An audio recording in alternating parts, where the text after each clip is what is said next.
Okay, fantastic. Thank you very much for joining us today. We are going to be talking about sales commission. Interestingly, we've got a mix of different sort of skills and disciplines on this call, and I think sales commission actually affects entire companies. So I think it's right and proper that we've got a mix of different skills. And of course, I'm talking about sales commissions, but there are plenty of project managers who also double as account managers as well. So whilst the big deal, the initial deal with a client may have been done by a bona fide salesperson, if that's the correct term, sometimes the, should we call it after sales or post sale, is done by a mix of different skills that are kind of going on. So I think that's highly appropriate, but I call it sales commission because most people can relate to what that means. So you're all very welcome this morning. It would be fantastic. Many of you know each other anyway, but it would be great if you just put into the chat box who you are, where you're from, location, your company stroke role, if you like. And as a reminder, Keith Rosell, I've got 30 years in corporate sales. I'm a sales trainer now. I work with Aston Business School as a visiting lecturer, and I'm a co-presenter at Thrive in Sales podcast. Give me 1 second. Thank you. And thank you for your recommendations that have come in over the last few weeks. I really appreciate that. Throughout lockdown, I thought this was going to be just for 9 episodes, if you like, just while people were in lockdown. But I've really enjoyed it, and I've really enjoyed making new friends and developing new content. Thank you for your interaction and engagement. And actually, this particular webinar comes out of one of those with someone who wanted to know a little bit more about commission structures and all the rest of it. And I've built in a couple of case studies of live clients that I'm currently working with to give some sort of current and past information on this. And as always, if you've got any questions, put your hand up, put something in chat, and I will watch out for it. I've got it going on the smaller screen here. 1 second, let me just expand this a little bit. There we go. Okay, right. So where are we? We're obviously in the sales process. We're closing.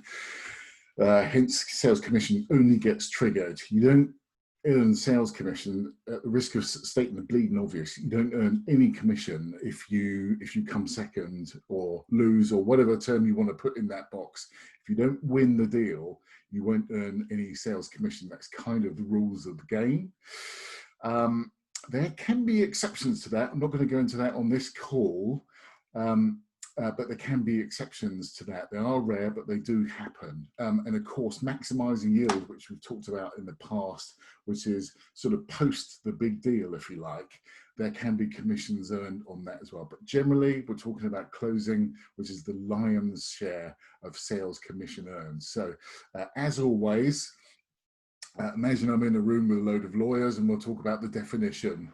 Number one, what is sales commission? It's this. It's a fee, and it's paid to potentially many different people responsible for securing a sale or prosecuting a sale, as it's often called, for the business. Now, most often it's to a business development person or a salesperson, an employee of the company. But of course, it could also be an affinity deal. So if you imagine if you're going to switch broadband contracts, let's say, or your car insurance, and you'll go on to Go Compare or USwitch or the other big websites, they will pay a sales commission to whichever website engine or whichever website engine sort of gave them the deal effectively. So it could be Go Compare, could be USwitch, whatever. But if you decide you want to go with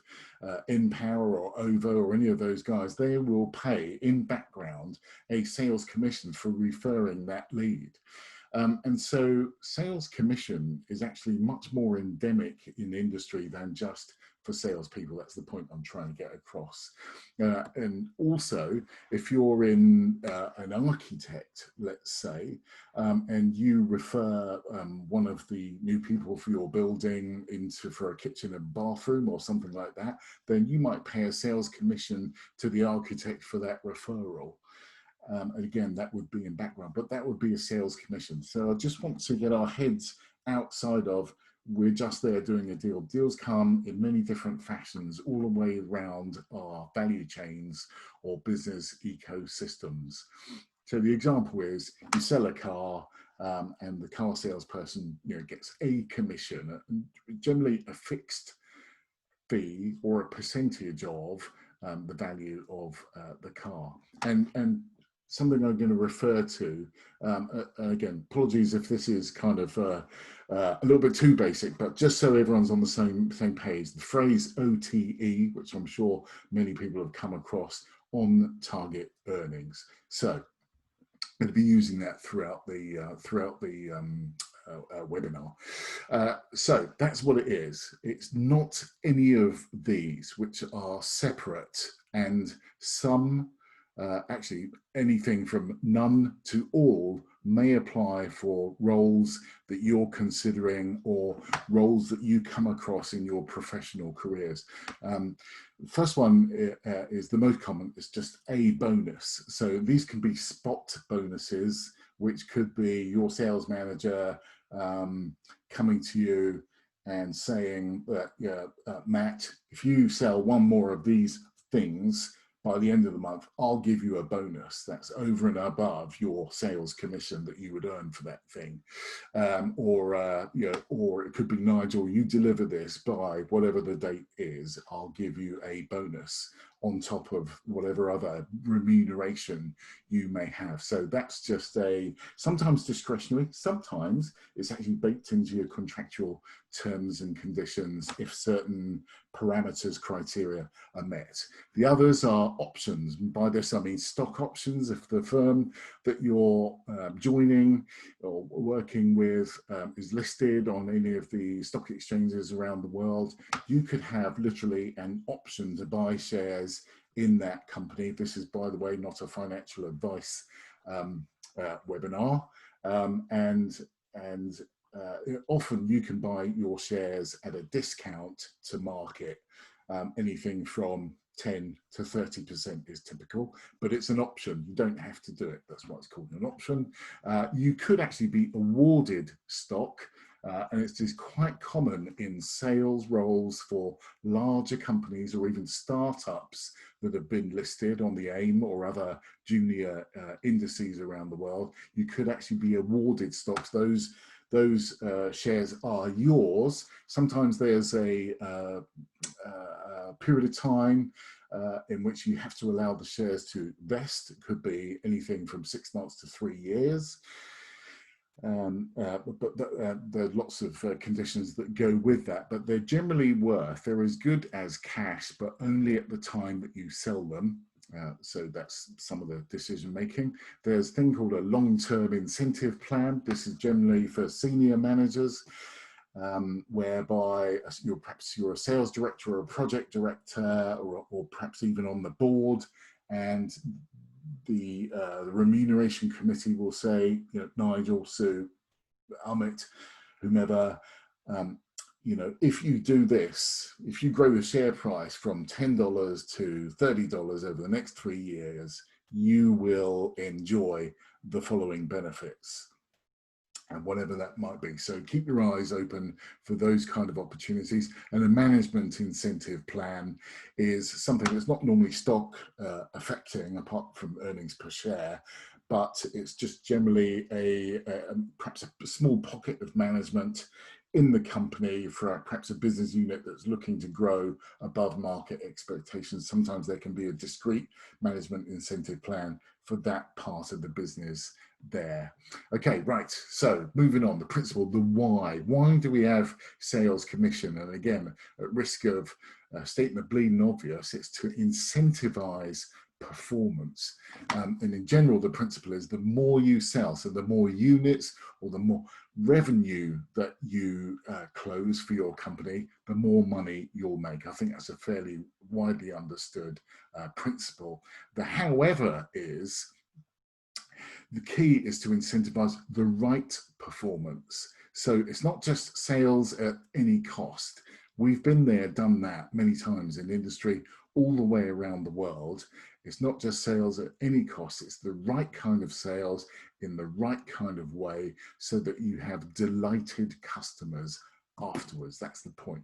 We're back to that principle of if there's one thing worse than no business, it's bad business. So the key is to incentivize the right performance and the right behaviors so the customer will still talk to you after you've implemented X, Y, Z, whatever product you're, and there's plenty of companies out there where, you know, customers actually really dislike them.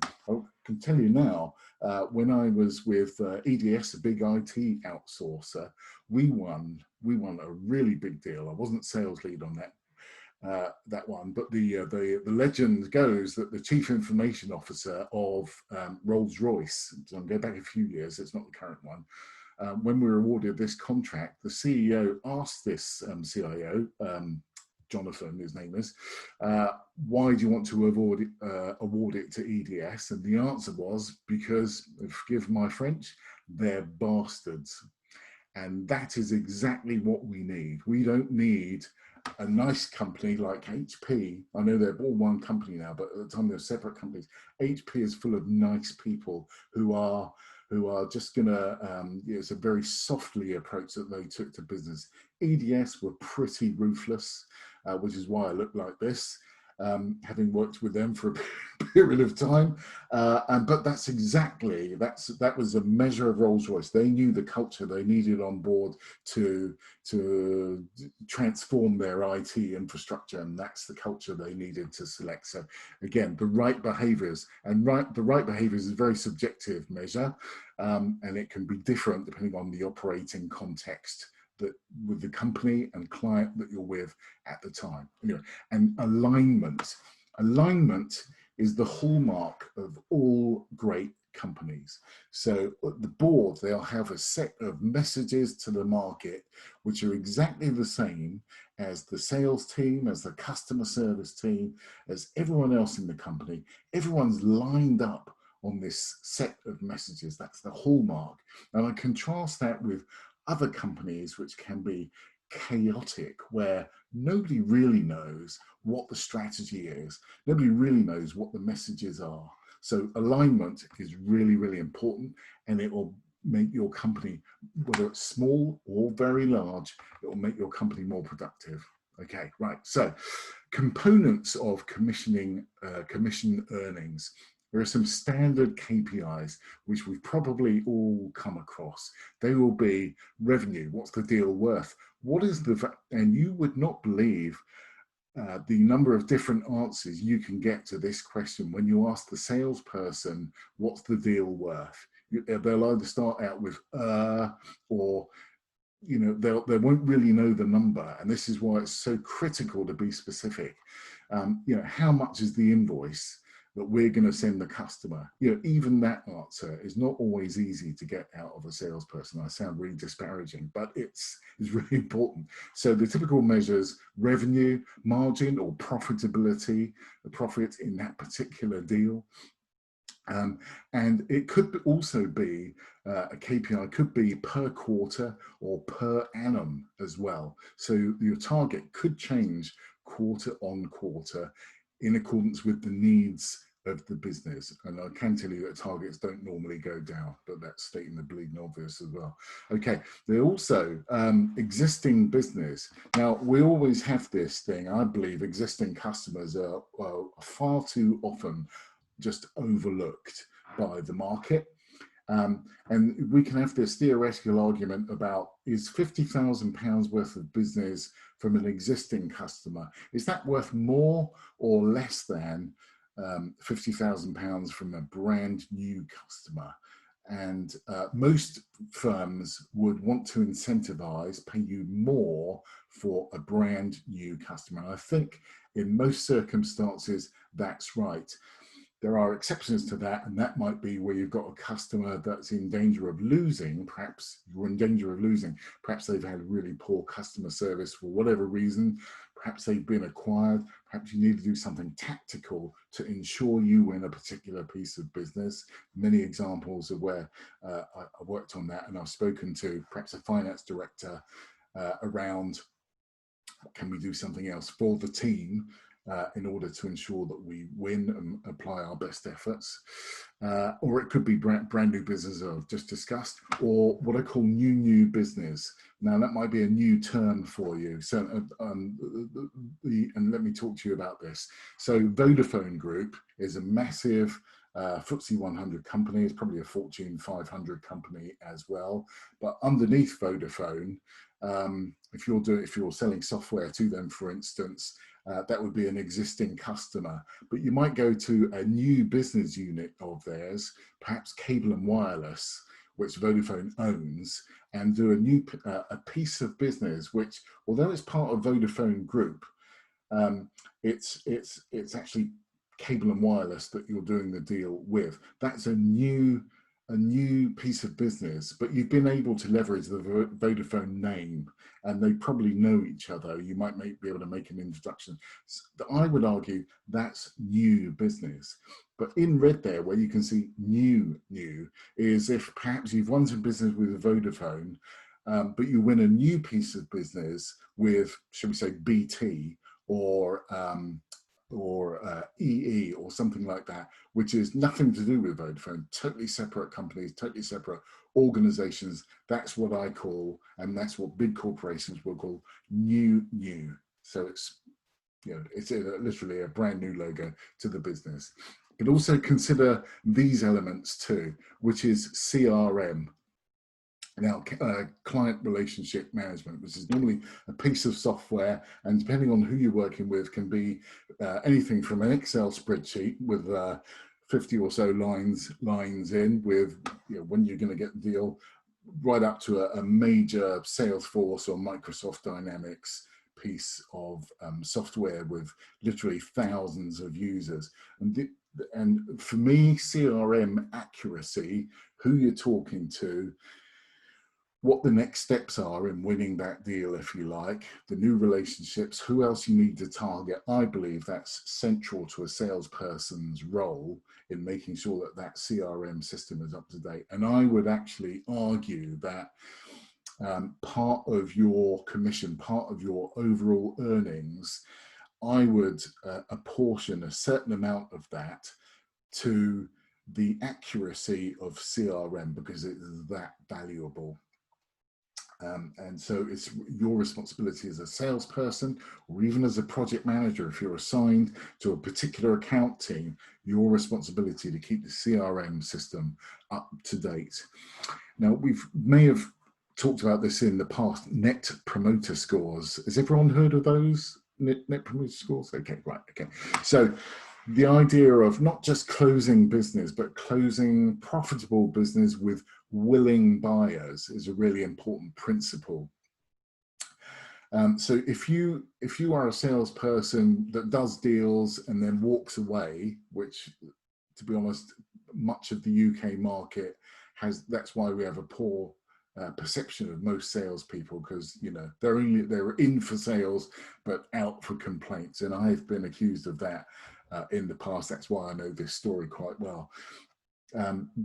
That's really costing your business money in terms of reputation, in terms of performance and productivity. Whereas if you're a relationship-based salesperson or other function, but you depend on creating great customer relationships, that will reflect in your net promoter scores. And so many commission schemes include an allocation, perhaps only 5 or 10%, for how happy are your customers. If they're really happy, you'll get the full allocation of 5 or 10%. If they're unhappy, then it will cost you money in your pocket, because that's how salespeople think. If it costs, and many business owners think the same, if it costs them money, they'll do something about it.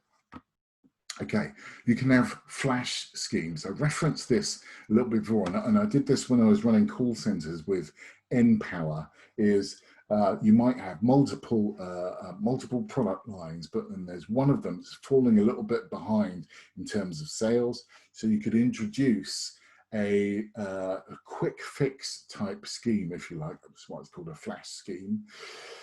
To, if we can sell another 50 of these units by the end of the week or by the end of the month, we'll pay an additional bonus of this, and just to get the sales up to where they need to be. And the sales manager can then report back to his line manager, or her line manager, of course, and say, we're over target on everything. There's nothing that's diluting our performance here.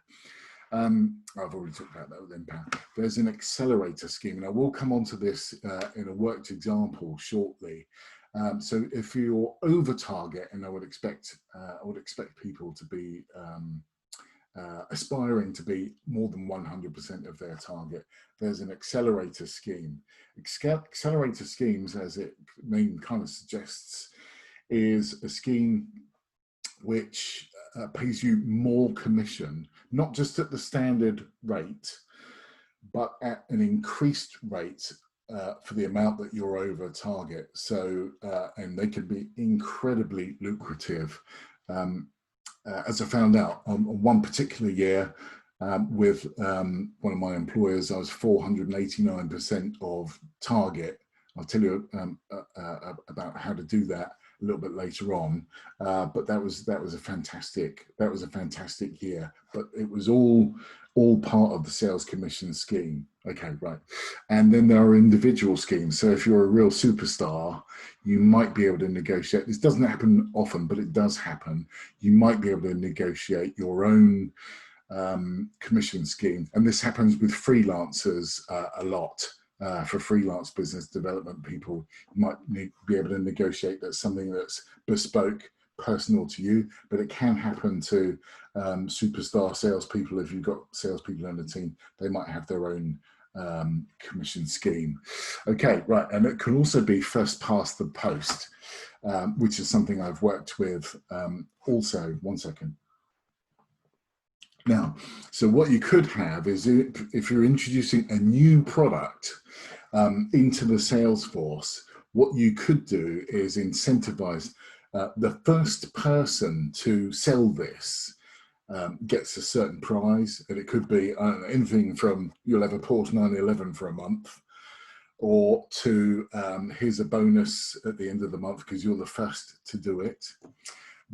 The downside of one of those schemes, and there are downsides with almost any scheme, but the caveat for that is, where I've come across this in the past, is the first person to achieve their target this month will attract an extra bonus, if you like. And what you can have is that you can have persons 2 and 3 also achieving their target in for the month, but missing out on that because they weren't actually first, but they similarly overachieve, but they don't get the prize that the first person does. Now you could argue, well, it's pretty clear it's first past the post, but be careful how you introduce, because of human nature, careful how you introduce those schemes, because salespeople are pretty emotional people at the best, and they might just take umbrage or take a couple of duvet days because they kind of missed out. So if you think 3-year-old children, you're probably in the right ballpark for that. So err on the side of caution. Okay, right, so in context, it's always interesting to me who devised the scheme. Was it devised by finance? They're almost certainly in the mix somewhere. Or was it by the sales director? Sales director will generally be a pretty simple to understand scheme. And apologies to any sales directors that might be listening to this later on, but they're generally simpler. Finance, who love spreadsheets, will give you, if you do this but don't do that, then you get this answer. If you do this but you do that, and then you get that answer, and lots of permutations and all of that. And it can be quite complicated to understand. So we always go back to the central role of make sure you understand your scheme and how it works and where the gotchas are, if you like. And don't be shy about rewarding top performance. So not many people will know this, but it's not unusual for the, shall we say, the top 5 salespeople, and I'll talk about Hewlett Packard here, or I know to be the case, for the top 5 salespeople worldwide to earn more than the CEO. I'll just say that again. It's not unusual for, let's say, the top 5 salespeople to earn more than the CEO of a major corporation. These people get highly paid. That's why they're pretty, and they might well come out as dominant in Nigel's session next week, which we'll reference. Now, that's not taking into account the CEO who will, whose pay will dwarf a salesperson because of the long-term incentive plans, stock awards, and all of that. But just in terms of pure cash compensation, it's not unusual for salespeople to earn. And I would argue, given that salespeople are rewarded directly for their performance, you shouldn't shy away from paying them really well for doing a fantastic job. Okay, so maximizing your commission payouts, understand where the triggers are. Is a new logo, new business that we talked about earlier, is that worth more than existing business? That might kind of cause you to think about where you go hunting or farming for business. But do you get more for selling into a new business sector? So I'm working with a client at the moment. OTE include commission built in when you see a room? Yes, OTE. Sorry, Nigel. So OTE, if you see a job, 85k OTE, that will be the total on-target earnings for that year, and it includes an amount of basic pay, whatever it happens to be. Okay, good question. Amit's asked something. Okay, right, does OTE for me, commission landed me in big trouble instead of for a fixed salary. Wow, okay. That might be, Amit, if you don't mind me reading that out, that might be particular to your industry. Amit, in the chat, just tell everyone where you're coming in from. I can't remember where you're based, but it's not in the UK. Okay, so I'm working with a live client at the moment who, for the last 10 years, has been focused on the legal services. So you're in India. Okay, great. So, so I've been working with a client who's almost entirely focused on legal services. We've devised well, frankly, what they do is equally applicable, in my experience, to the property management sector, which is totally different from law. So you might know that as FM, facilities maintenance or property management. And so a new bit of revenue to them, you know, if it's £100 of new revenue from a client in a different sector, that's more valuable than another 100 quid from the legal sector. So they're going to put in a commission scheme that's slightly more attractive to encourage salespeople to win business in that sector. That's the sort of thing I'm talking about. Or it might be a new territory or country. So Amit, you might be asked to go and develop business in China, for instance, which is going to be worth more than more business in India, your sort of home nation, as it were. Or for us here in the UK, if Europe is still talking to us in 6 months, then you know, a piece of revenue in Europe might be worth more than a standard UK based client. Okay, so let me also talk about bluebird deals. Bluebird deals, has anyone heard of that term before? I might be going back in time. So bluebird deals is something that just comes across your desk. So maybe where it often happens is you're new into a company and you take over a particular, say, territory or geography from a previous salesperson who left the company, let's say, and they've been doing a load of work with a particular client, but they've left the company. This client comes back and actually buys the service or buys the product, and you've had very little input to winning that deal. That's called a bluebird deal, and can often result in your receiving a much, and by much less, I mean, you may not even get paid anything on it at all. So this is what you want to clarify. You might only receive 10% of what the deal would normally pay you, just as a, I don't know, throwing you a bone, if you like, for want of a better expression. That's called a bluebird deal. And also a term called clawbacks, which it's particularly prevalent in the financial services arena with mortgages or insurance or something like that, whereby you get paid an amount of commission for selling an life insurance policy, but maybe 6 months later the client ends up in difficulty and doesn't pay the insurance scheme anymore, the life plan, they cancel the plan. Then often the insurance company will come back to you and take back some of your commission. So just be aware those dynamics can happen in the industry. Now, if you're selling IT services, you're pretty safe. Not generally a clawback. Just be aware, again, salespeople aren't renowned for reading their terms and conditions, and I speak from personal experience and from bitter experience, so make sure you read the small print. Right, next. So what if you close a deal, and this is why, I don't know if you've ever worked on solutions, I'm sure you have, whereby you've got to work with a business partner or your accountant and to work out what your costs are. So, so when you close a deal, it's often you strike the deal at a slightly different price to the proposal that you sent out. That can have ramifications for your sales commission on how much you're going to get paid, and it's not always linear. So check what happens if your number differs from what your company thinks the number is. Well, first of all, you should check yours again just to make sure you haven't misinterpreted the scheme or misinterpreted what the deal's worth, and they're not always straightforward. But if you can check yours again, and again, I sound like a maths teacher now, but this is actually a maths lesson. Show your working and your methodology for how you worked it out, particularly if you're going to go back to finance and just say, I think it should be this. So speak to your line manager. That would be the next step.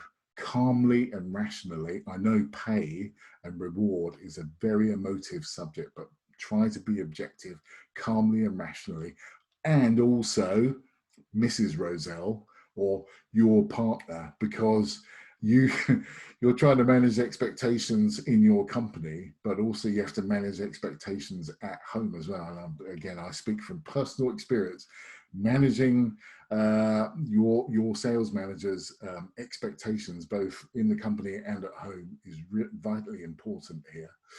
And if there's still a mismatch between what you think it's worth and or what your boss thinks it's worth, then go to your finance department or even a peer of yours, just because sometimes you're so close to it, you just can't understand what the issues might be. And someone who's not as emotionally involved as you are just might come out with a different point of view. But take care. If you're at Goldman Sachs or Morgan Stanley, in your clause you'll get fired if you talk about bonuses with other members of staff. So just beware. Now, if you're talking about, and I've been involved in, well, I hope this doesn't sound arrogant, but anyway, I've been involved in arguments, shall we say, over £50,000, which is the delta between what I think I should be paid based on the commission plan and what the company I believe they should pay me. Those are worth getting bent out of shape about. That's several years' earnings for a lot of people. So if you have to take external advice, i.e. legal advice, that can be painful, it can be financially costly, it can be, and it has consequences.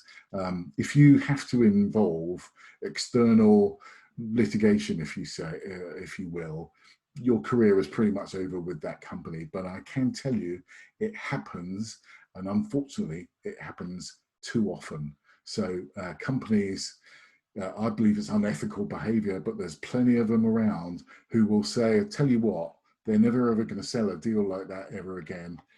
Let's cut them loose and let's get rid of them, and we'll retain a couple of £100,000 in profit. It can happen. So just be aware of that. And that's why having a good relationship with your line manager is, this is where it pays dividends. Okay, right. So here's a couple of worked examples that are going on. I've tried to keep this pretty simple.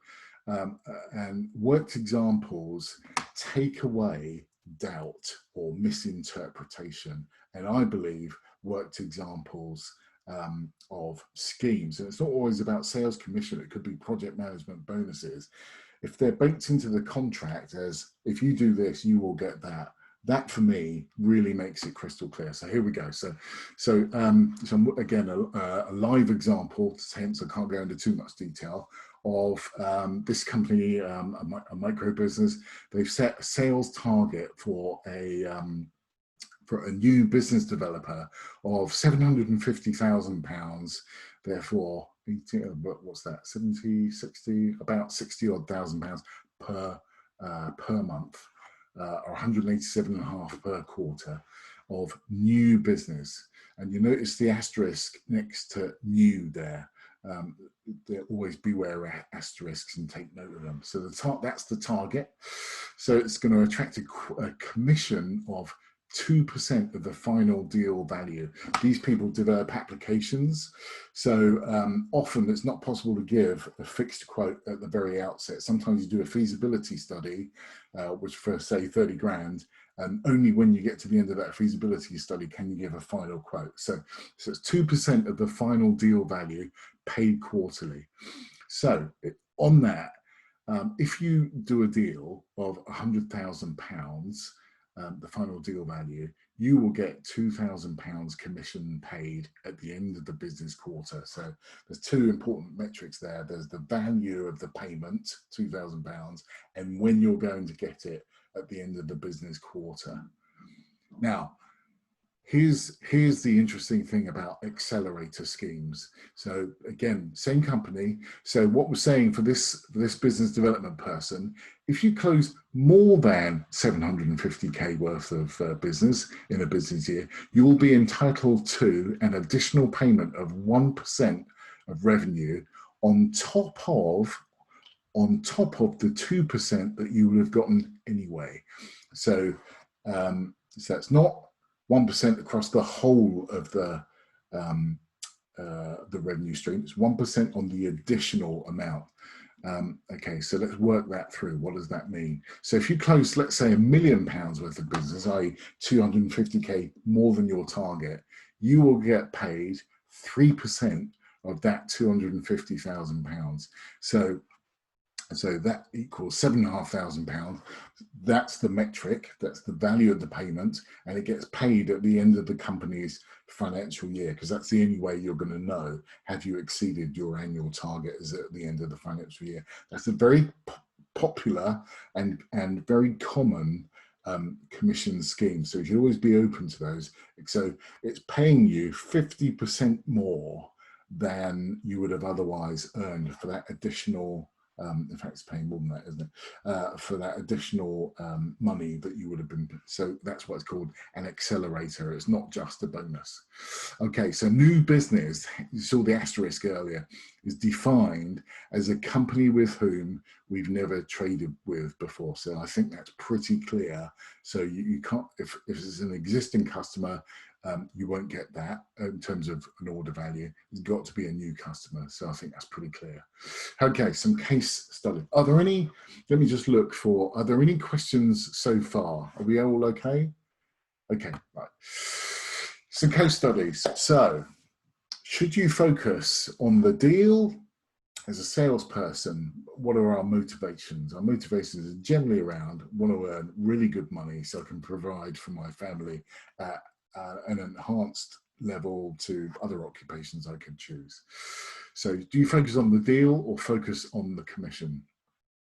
So I remember this one time I was trying to do a deal with, I'm going back a few years, trying to do my first £1 million deal. with a particular bank, an American bank. And the quote that my people had drawn up with a spreadsheet was about 890,000 or whatever it was for this equipment. And I thought, no, I want to do £1 million deal, so I'm going to price it just over £1 million.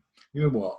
That was, as I say it out loud, I'm almost embarrassed to admit that, but this is what, don't tell me you haven't had this thought process, anyone, but anyway, so that was the mea culpa for me. I was emotionally attached to the wrong number. The number I should have been attached to was what's the price to win. So we're not talking about how to sell here, we're talking about sales commission. So the price to win was substantially less than £1 million, and I was laughed out of court when the tender went to the customer. Nowhere, I was way out of the ballpark, not even considered through to a second round. And I got nothing for all that hard work that I'd done, and it had been 6-9 months in the making. Stupid decision, don't make them, learn from mine. So focus on winning the deal, that's the point. Now, here's another one. Again, why it's important to read your contractual terms and conditions. One in this instance was a manager's discretion to cap the manager, not the corporation, but the manager's discretion to cap pay at, okay, right, at 300K in this instance. So when you're winning, when going to really big deals, which you might close only one in a lifetime, and even then they take about 2 years to do, from first talking to a customer to closing the deal, that can take 2 years, sometimes more. But the rewards are lucrative as well. I didn't know that there was a cap in place. I thought I was going to earn, again, this is about managing expectations at home. I thought I was going to earn X amount. I ended up not earning anywhere near that because there was a cap, which my manager decided to exercise. No matter what I said, I should have known that beforehand, knowing that was in place and having that conversation and negotiated that discretion out, and got a written email from that my line manager to say, we are agreeing that that cap won't apply in this instance because it's going to take a long time to do. Okay, fix the mix. This is about product lines again. So if you're really mature at selling, I don't know, kitchens, let's say you're the best in the world at selling, installing, planning, designing kitchens, but all of a sudden the kitchen market becomes commoditized. You're only going to earn 21% gross points of profit per kitchen, but all of a sudden bathrooms become en vogue and in demand, and you can earn 25% gross profit from selling bathrooms instead. What your sales manager might do is incentivize you to go sell bathrooms, not kitchens, because it's more profitable for everyone. So then you might implement a fix the mix, the product mix of stuff that you're selling. Okay, so that's called fix the mix. Okay, German. Okay, right. So here's one. Now we talked earlier on about insurance, affinity. So it's not always employees. So I had some contractors working as part of my data center solution for a German bank, and the customer, this was after 9/11, so it was a few days old. It was a relationship that I'd had, so it wasn't a bluebird deal. I'd been working a relationship, and all of a sudden we've got a new business driver. After 9/11, everyone needs an offsite data center all of a sudden. So we got talking. They said to us, and these things take 9 months to a year to build from scratch. They're complicated beasts. And they said to me, if you can build it within 6 months and hand it over, we will pay you, not me, but your company, a $1 million bonus for early completion. Now, I agreed to that, and I agreed to it because I was ignorant. Now, Nigel was probably raising his eyebrows right now for a salesperson agreeing to that without speaking to his colleagues beforehand. Did he be quite right to raise his eyebrows even a quarter of an inch doing that. It was, again, stupid. Stupid for two reasons. Number one, it just can't be done. It takes 3 months to source the site, a brownfield site. And pretty much every week after the third month, I was getting calls from the customer saying, right, are you going to do it within 6 months? Are you going to do it within 6 months? So, we were never going to do it in 6 months, but I accepted this term to appease the client in that moment. But it cost me 3 months of heartburn. So we still had won the deal, but I got pain between months 4 and 6 of that data center rollout. We still delivered it within contractual timescales, but we couldn't deliver and win the bonus. So it caused lots of frustration and heartburn. And actually, if I'd have been courageous enough to have that conversation in the beginning, would have mitigated all that heartburn. Okay, right. Time is pressing on. So, right. Okay, here's another thing. So, in sales, where your earnings can go, kind of generally like that, you're not on a fixed salary. Sometimes you can go between income tax bands. An income tax is generally an annual thing, but it's exercised month on month. When I was at NCR, and this is not about diminishing NCR's brand, they're a really excellent company. I had a great time. As trigger was for me to remember this sort of story, but I ended up getting a tax bill from Inland Revenue, as it was called at the time, not HMRC, for over £10,000 because NCR had not collected the right amount of income tax off of me. So did you know it's actually your responsibility to pay the correct amount of income tax? I didn't know that. Your employer is just an agent operating on behalf of the revenue, and they can only deduct the amount of tax that your tax code allows them. It's your responsibility to give them your tax code. So even though that's not really sales commission sort of related conversation, it was a kick in the nuts for that particular financial year, and I needed to go earn another £10,000 to offset that kind of loss. So this is a gotcha that you need to watch out for.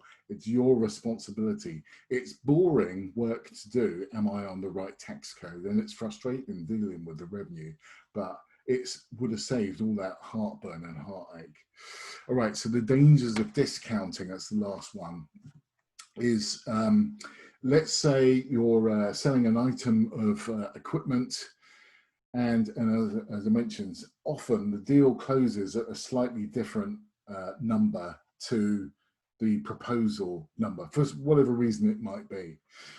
Just be careful if you've got a spreadsheet of costs, that if one of your KPIs is a certain amount of profit, you could achieve your revenue target, but underachieve on your profit target because you discounted. And that might cost you not just a linear reduction in sales commission, but I want to say exponential, but a much reduced, you might actually trigger a lesser rate of commission. So it might move you from that 2%, which was the example before, to, I don't know, 1% because you'd under-delivered on your profit. So just be careful that, a 10% discount for a new item of equipment or a service could actually cost you the equivalent of a 50% discount on your sales commission. Right. So wrapping up, think about the size of the prize. Think about your customer wants you to do a load of work. If you win this deal, how much work, how much commission will it earn you? What's the percentage of target? Is it worth it?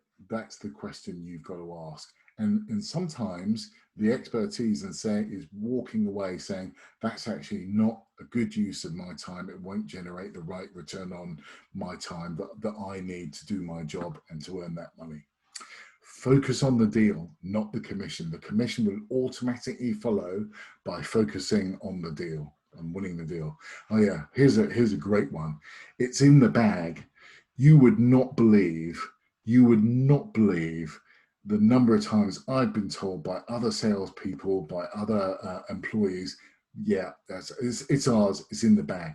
It is never in the bag. Sometimes even when you've got a signed contract, you can get complications after that, leading to don't spend it, your sales commission, before you get it.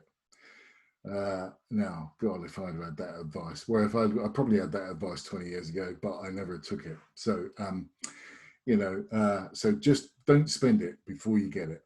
I know that sounds bleeding obvious, but it's not. Well, sometimes when you're in the heat of the moment, you're living a particular lifestyle, it's not obvious. And this is probably more for the employers rather than the employees, and it happens a lot, is that some guy in the finance department, normally at the senior level, will say, our salespeople are earning how much? Well, we need to reduce that bill because he needs to make his quarter's numbers as well.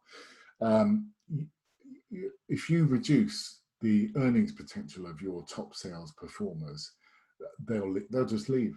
Because if they're a top sales performer in your company, they'll almost certainly be a top sales performer at another company. Chances are, I know past performance is not normally a direct measure or a prediction, but it's not normally hugely inaccurate. So don't reduce your sales earnings potential if you want to retain your best performers. That's the advice. Always check your terms and conditions of employment, or your commission plan. Sometimes the commission plan is embedded in the contract of employment. Sometimes there's just a clause linking the two documents. Whatever it is, make sure you know it inside out, what the trigger points are, what the KPIs are, and how you can maximize on those. And when you've been paid that money, guard your money jealously because you've earned it. So don't spend it all at once. God, my children could hear me now. Guard your money jealously because you have earned it. Okay, right. So I've seen a number of things come through the chat box, which is really encouraging. And I've answered the few questions that have come through to me. And Amit, your one on commission earnings, and instead you opted for a fixed salary. Okay, sounds like you did the right thing for your particular location in the jurisdiction that you're operating in. In the UK, I think you can reasonably depend on, if you earn commissions in accordance with your contract, you should be paid for those commissions. And if you're not paid for those commissions, there are options you can exercise, Glassdoor being one of them, where you can kind of, it's a last resort, but you can generally calmly and rationally talk about why you've not been paid. And if anyone ends up in trouble, you know where I am. I will help you. I will help you get to the right answer. I've done that as a live client as well. So I'd be very grateful if in the chat box, can I just ask you if you've learned anything at all on this thing? What kind of stands out to you as that was interesting? Maybe you actually knew it, but it was buried deep in your subconscious. Maybe you've just been reinforced. So I'd be grateful to know what sort of stood out. Okay. Oh, brilliant, Nigel. So salespeople behave the way they do. Yeah. Okay. Accountable for delivery. Often the deals were overpromised and seem self-centered. Not always the case. Okay. Yeah. Really good point. I believe certainly in sales there should be what I would call a healthy tension between the sales department and, shall we say, operations or projects, and sometimes even marketing. Salespeople, because they're at the coalface talking to customers, getting customer requirements. I believe there should be, not suicide, but there should be a healthy tension between the sales force encouraging operations to deliver services differently, better, whatever the expression might be, and maybe even the operations department can help sales in that respect as well by delivering stuff better, helps the company get better, everybody wins. So that's a great outcome. Thank you. Amit. that's kind of you on it. Thank you. So hidden potential of sales commission plans. So okay, so if this is going to cause you don't have to answer this, I'll just get this in there, but I wonder what one thing are you going to do. I hope for any salespeople that are either on this call or going to be viewing this later on, read your contractual. If there's one thing that I should have been told a long time ago, read your contract terms and conditions. Nice to know exact workings of the commission plan. Absolutely, it's good practice too, because it's just as much in the employer's interest not to upset, frustrate, whatever other words you want to put around their salespeople. But no one wants to cause upset, I believe. Start working more. Yeah, absolutely. Salespeople should absolutely. Salespeople, very few sales that are just down to the salesperson. If you can put the A team in front of your client, they know who's going to be delivering. That's been really powerful. This is not about how to sell on this occasion. This is about how to maximize commission, but that's a really powerful tool. Okay, brilliant. Okay, so in the chat box at the very beginning, if you save this chat box, you will get these links to, now, we have got a minute or so left. Nigel, I'm going to put you on the spot now. Would you like to take sort of 30 seconds to tell us a little bit about what you're doing next week? Certainly, thank you, Keith, and thanks, by the way, to yourself and Sue for a really great session. I learned a lot about that from many years of dealing with salespeople, so it brought it to life in many ways, so thank you for that.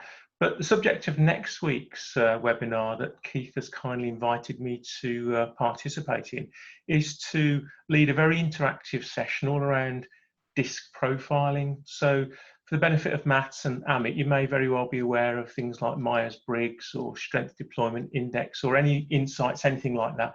DISC is also in that park, and it enables us to become aware and understand ourselves a bit better in the work environment and also understand other people. So the things I'll be looking at, and we'll go through a very high level profile, so you all leave with a bit more knowledge about yourself, but we'll look at things which motivate you, what fuels you, what your fears are, your value to the organisation, and also what your method of control is. And we'll look across the 4 aspects of the different players in the business world to see how that creates conflict and cooperation, and why at times when you do something out of best intention it gets received the wrong way because it's of the way that we message. I've got a fairly strong call to action in it, in the fact that we should actually modify to manage our approach to work with the people the way they want to be to work with, rather than what we expect ourselves. The more you move towards other people, the more likely you are to get things done the way you need them to. So very interactive. There's a bit of a competition and a contest in there. We'll be using some interactive software to keep you all awake, and there is a prize at the end of it. But I've done this a couple of times before and it's gone down particularly well. So open invitation to yourself, Matt and Amit, to join us next week. I think the numbers are coming through quite healthily on that, so it should be quite interesting. And you'll start to hear some of the styles of the different types of people, whether you're task focused or people focused, if you're more outgoing or more reserved, and how that plays into the business environment. So it's well worth doing. It's very interactive, as I say, and most people that have been on it have gone away with quite a few takeaways. So